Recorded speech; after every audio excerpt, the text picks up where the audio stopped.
Peripheral artery disease, or peripheral artery disease, also known as peripheral vascular disease. If you're listening to me right now on the voiceover and you have not yet watched the video that's linked in this slide, then go ahead and stop or pause me so you can watch the video. I'm going to be talking as if you've already watched the video. So peripheral vascular disease occurs in disorders that alter the natural flow of blood through the peripheral arteries and veins, causing decreased tissue perfusion, especially to the lower extremities. Most patients are not diagnosed with PVD until they develop leg pain, until they go to their doctor complaining of leg pain.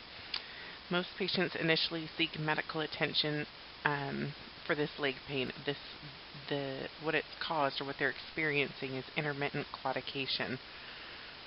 So patients will say, you know, I've been walking my dog and I get this pain, and so I have to stop, and then the pain goes away, and they complain in anywhere from their calves, most commonly in the calves, sometimes even up into the hips. Essentially what's happening to this patient, just like, you know, I don't think we've even talked about angina. So patients can experience angina in the heart, you know, like chest pain type symptoms. And that is because there's occlusion or ischemia, and then depending on what they're doing, maybe they take nitroglycerin, or maybe they stop their activity that they're doing, and then it subsides. So essentially this intermittent claudication is as if they're having an angina-like reaction, but to their extremities.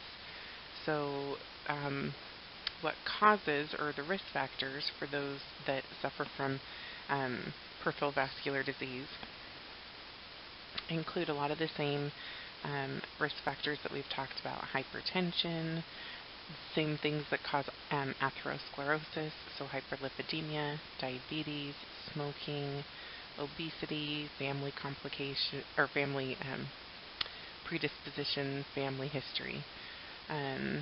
So what you might see will be people complaining of pain. Just like in the video, it showed that gangrenous toe. If an area actually loses blood flow, then it can look like that. The tissue can actually start to die or necrose. Let me see, there's something else I want to tell you about this.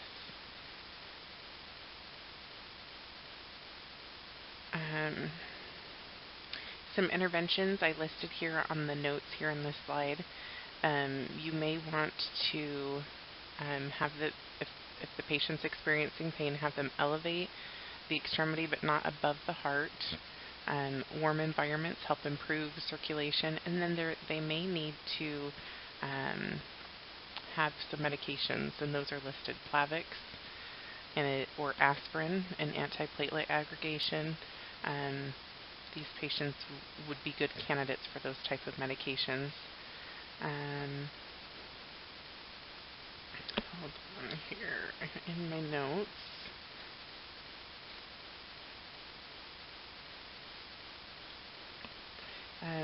One of the diagnostic tests that might be ordered, they can do like an ultrasound to look for obvious occlusions or complications, but they can also do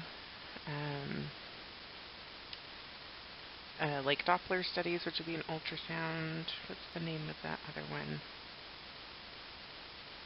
I can't find it in my notes. Where they basically go to the patient's arm, and they do the blood pressure on their arm, and then they go to their ankle, and they do the blood pressure on their ankle, and then they basically do the systolic number from their ankle over the systolic number of their or the systolic of their ankle over the systolic of their arm, and that number should be greater than 0.9. If that number is 0.9 or less, then it's an indicator for vascular disease. And they can also go in and do um, surgical. They can do laser angioplasties to the area. They can do arterial revascularization, um, atherectomy. Um, I think those are the main surgical interventions. So if you have a patient coming in with this leg pain, the easiest thing would be to, I honestly, I apologize, I can't find where I wrote the name of that test that they do. And I'm not sure if they mentioned it in the video. But anyways, that's a little bit more about peripheral artery disease.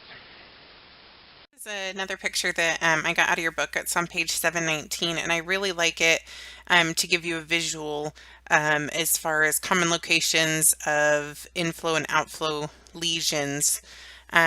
Below that, on that same page, on 719, there's a chart 36-3 that says key features of chronic peripheral artery disease. And I think that that is a valuable chart for you guys to look over and read too. It goes in stages from stage 1, 2, 3, and 4. And we talked about the asymptomatic. You know, most people don't know that they have a problem, or they don't seek out health care until they're already getting to that stage 2, which is the intermittent claudication, which I talked about on the previous slide. Anyways, I think that that is valuable information. This section only goes over truly a little bit on the bottom of page 718. And then it pretty much ends. Well, it's not as short as I thought it was, but the other complications that we're going to talk about are coming up. So the inflow and outflow on page 720, it shows again the gangrenous toe. It talks about the ankle brachial index, which I believe was covered in the video, and then it lists some of those interventions. It also talks about those ulcers, which we're going to go into in further slides as well. And it essentially stops right before we get into the acute peripheral arterial occlusion, which is the next section of the slides that we're going to be covering. So there's some good information there. I think in the previous slide I said I couldn't remember the name. It's an endarterectomy. It's an intervention that can happen. It's basically they can go in and they can clear out any blockage in certain arteries, depending on the location and the size and what complications are arising from it. So anyways, I just wanted you to have a visual of this slide, and I wanted to reference you back into your book onto page 719, and to look at those key features and to have an understanding of what's going on with your patients and their symptoms that they're complaining of. Acute arterial occlusion may be very sudden, and it's usually caused by an embolus from recent acute myocardial infarction or even atrial fibrillation.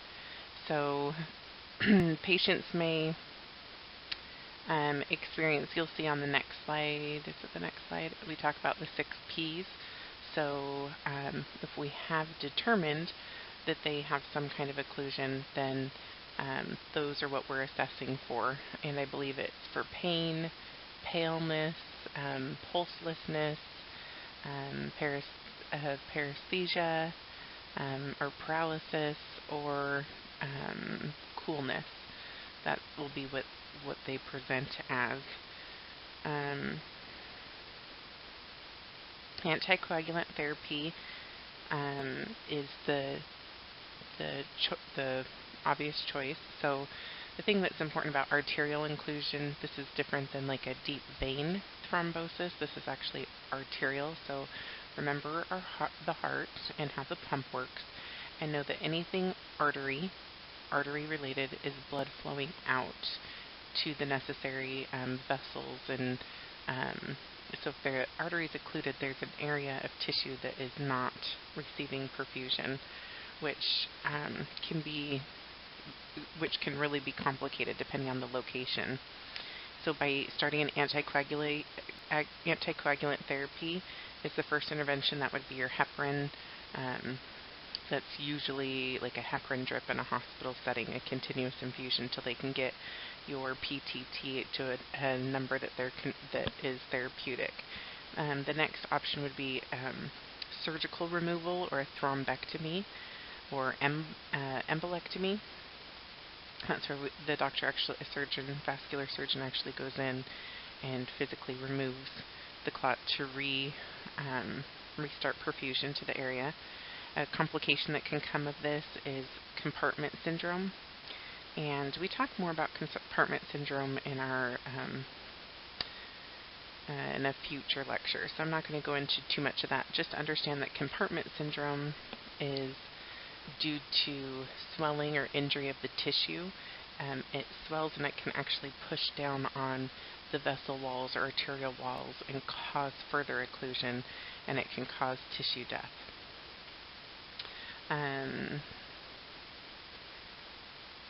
So like I said, this will be sudden, usually caused from an embolus.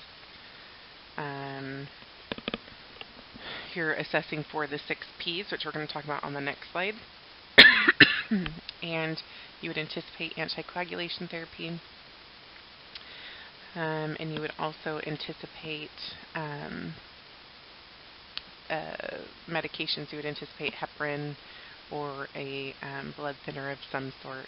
Testing for that, they may do Dopplers to find pulses, excuse me, or even like a CAT scan with contrast, something that will give a good imaging, and then the interventions mentioned. For a patient who has just experienced an acute arterial occlusion and they have either had pharmaceutical or surgical interventions to correct it, it's important that you help that patient adhere to the therapeutic regimen that's been planned. So aspirin or Plavix, and explain to them the importance of taking it. Signs and symptoms, let your doctor know if you're seeing black tarry stools. You may have increased bruising, soft bristled toothbrush, the typical, avoid extreme activities. Just explain signs and symptoms of bleeding or internal bleeding, or how to avoid things that may cause bleeding. Some dietary restrictions. You may need to tell them that they need to avoid caffeine, stop smoking, because smoking causes vasoconstriction along with the caffeine. Promote exercise, not like go out and run a couple miles, but cardiovascular activity that will increase perfusion. Promote vasodilation, so also avoid raising the extremity above the heart. It's okay to elevate it, but you want to keep it below the heart. So to the 6 Ps, we're going to talk about the 6 Ps again in another lecture, but it's good for you to be exposed to them now and be aware of them. So just think, if you have a patient who has a massive clot in an artery, maybe in their leg, what are you looking for? You're looking to see if there's pain, because there's going to be pain associated to interruption of blood flow. Is it pale in color because circulation is not getting to the tissues? Is there a pulse? If there's no pulse present where there should be a pulse, then we have a problem. Paresthesia. Are they not able to feel certain parts of the leg? Are they not able to move certain parts of the extremity? And then is it cool to the touch? If this is your patient, immediate intervention is needed, or permanent damage or the loss of a limb can occur.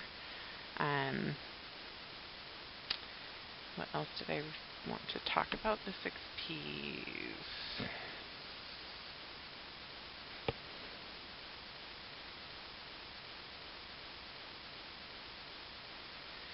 Yeah, just in summary, first treatment would be an anticoagulant. They may need an angiography to locate. This may be a cath lab, this may be CAT scan, but they have to do diagnostic testing to get in there with dye to look around to know exactly where it's at, and then possible surgery to remove the clot to help restore perfusion. So If your patient presents with any of the 6Ps, move quickly, communicate with the doctor, be attentive. You're doing frequent assessments for these things if you're concerned for it. Chronic venous insufficiency, or peripheral venous disease, or PVD, occurs as a result of prolonged venous hypertension that stretches the veins and damages the valves. Valvular damage can lead to the backup of blood flow and further venous hypertension, resulting in edema, decreased tissue perfusion. With time, this stasis or stoppage of flow results in venous stasis ulcers, swelling, and cellulitis. This can occur in people who stand or sit for long periods of time. So all of you future nurses out here, 12-hour shifts are a long time, and you spend a lot of those standing. So you may be at risk for that. Obesity can also cause chronically distended veins, which leads to damaged valves. Clots can form because of the damage to the valves also. Venous disease causes blood to back up into the distal areas and can lead to edema and thrombosis, like I've mentioned, and that blood can become a clot basically and cause life-threatening complications.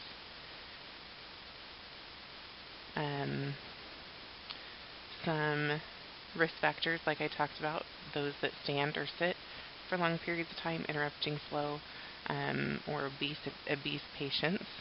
What might you see? Again, you may see the swelling.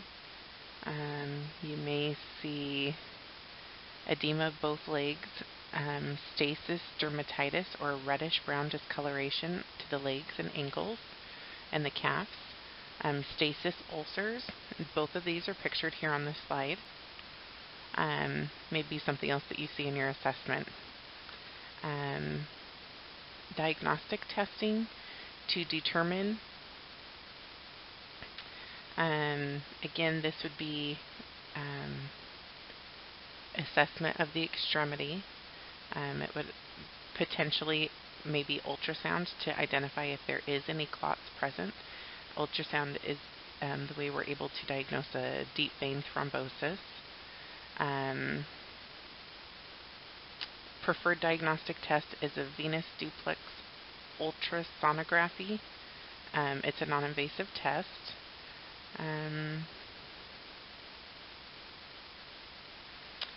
Interventions that you want to do to help a patient decrease edema and promote venous return from the affected leg. Most interventions are non-surgical, so compression stockings, and educating people about that. Wear the stockings as prescribed. Put the stockings on when you wake up, before you get out of bed. Teach patients how to put them on properly so that there's not any folds, so that we're not getting any kind of pressure ulcers. Don't push the stockings down for comfort. Wear them as the doctor prescribes. If they roll, they can kind of act like a tourniquet, and it can actually cause further damage. Make sure that they don't get wet. Make sure they're not overly stretched out. But that's the most common intervention for people with this specific disease process. And then we've already talked a little bit about complications. The biggest complication besides these ulcers that can form would be, blood clots or DVTs. Promoting circulation and venous return is the best way to prevent this from happening.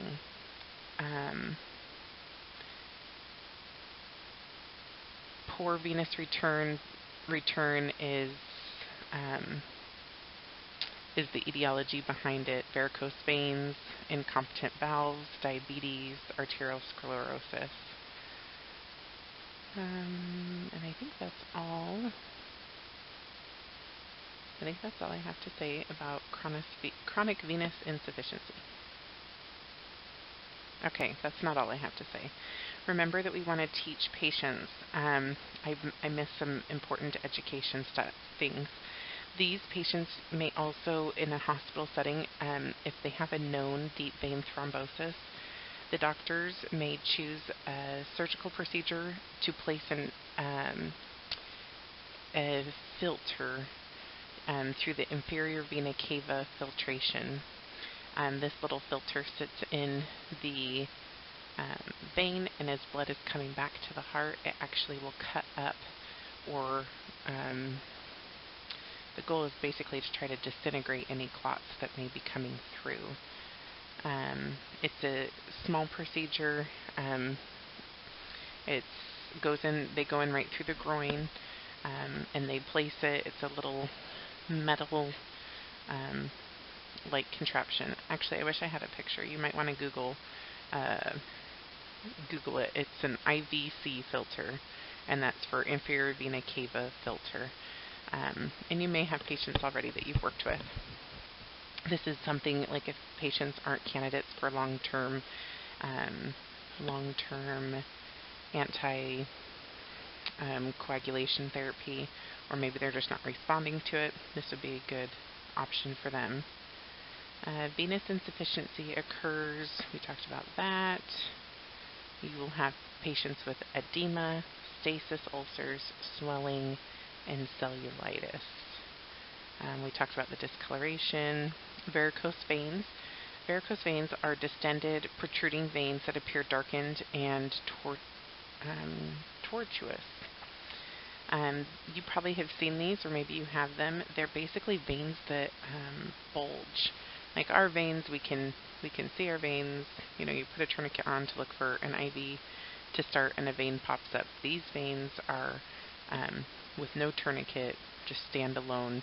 They can look pretty painful. Teach patients ways to prevent DVTs. Compression stockings, we talked about that.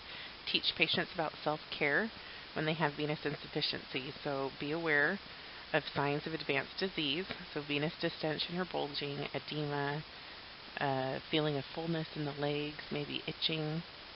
Identify signs and symptoms of venous insufficiency, including venous stasis ulcers, as pictured. Brown pigmentation is pictured. Legs should be elevated above the heart when the patient is in bed or in a chair. So differently from the peripheral vascular disease, where it says elevate the legs but not above the heart, when you have chronic venous insufficiency, it's encouraged to elevate the legs above the heart for these patients to get that blood flowing back to the heart. Teach the patient about wearing knee or thigh-high stockings, compression stockings, and make sure that they're the right fit for the patient. Okay, I think that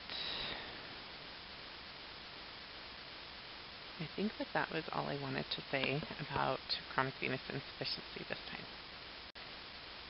Okay, I jumped the gun a little bit on this slide because I talked about DVTs in the prior slide. So let's just refresh or talk a little bit more in depth about acute venous occlusion. We did acute arterial occlusion and how that extremity can become any of the 6 Ps, which is like urgent, emergent, no tissue perfusions happening.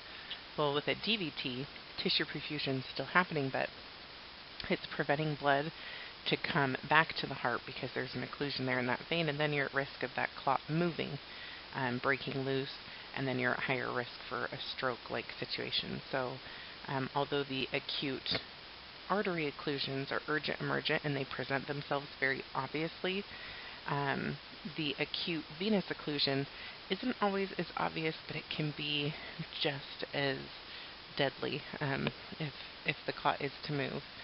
So this DVTs are caused by thrombus or embolus from endothelial injury or hypocoagulability. So if you have the tendency to clot quickly. VTEs those patients that are ortho patients are at more risk just by the nature of their surgeries and their limited mobility. Assessment would be if the patient has any kind of tenderness usually like in the groin or in the calf. Sudden onset of unilateral swelling of the leg. So maybe I'm having tenderness in my right calf and I have right calf swelling. Um,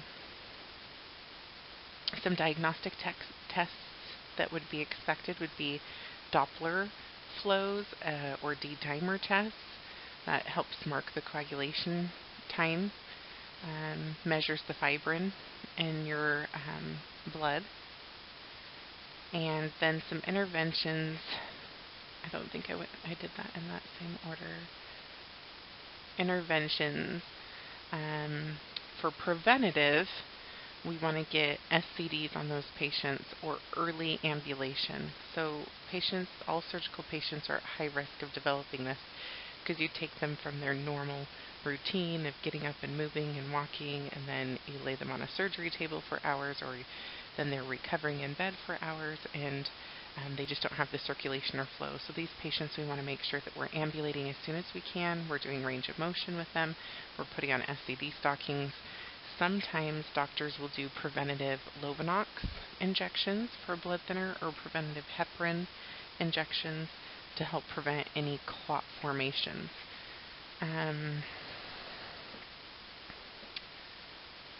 Thrombectomy, having an IVC filter placed,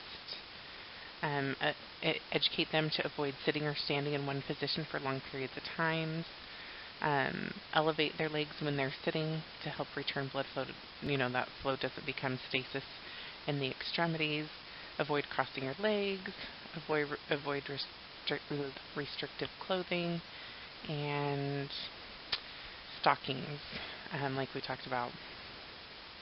Those are things that you want to do to prevent from getting it.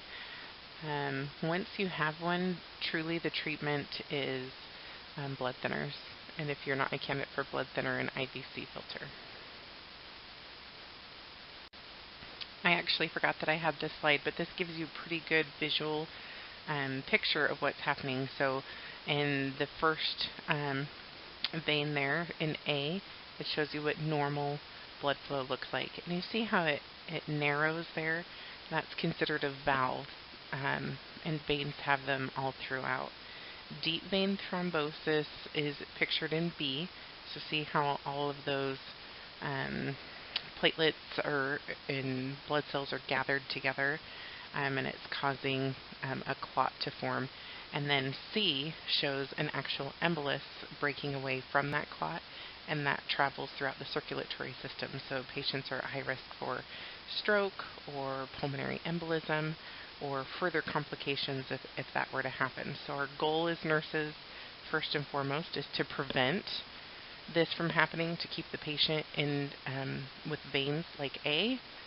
But if we aren't able to do so and B occurs, then we're hoping to prevent C. Another slide on clinical manifestations of a DVT.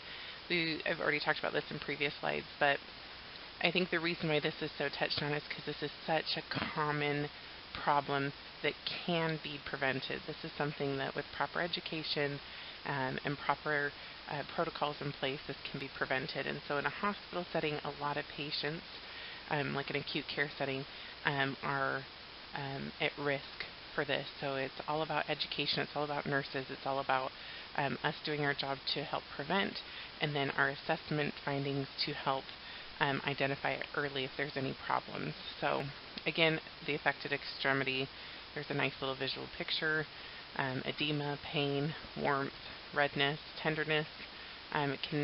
Patient can even have an elevated temperature.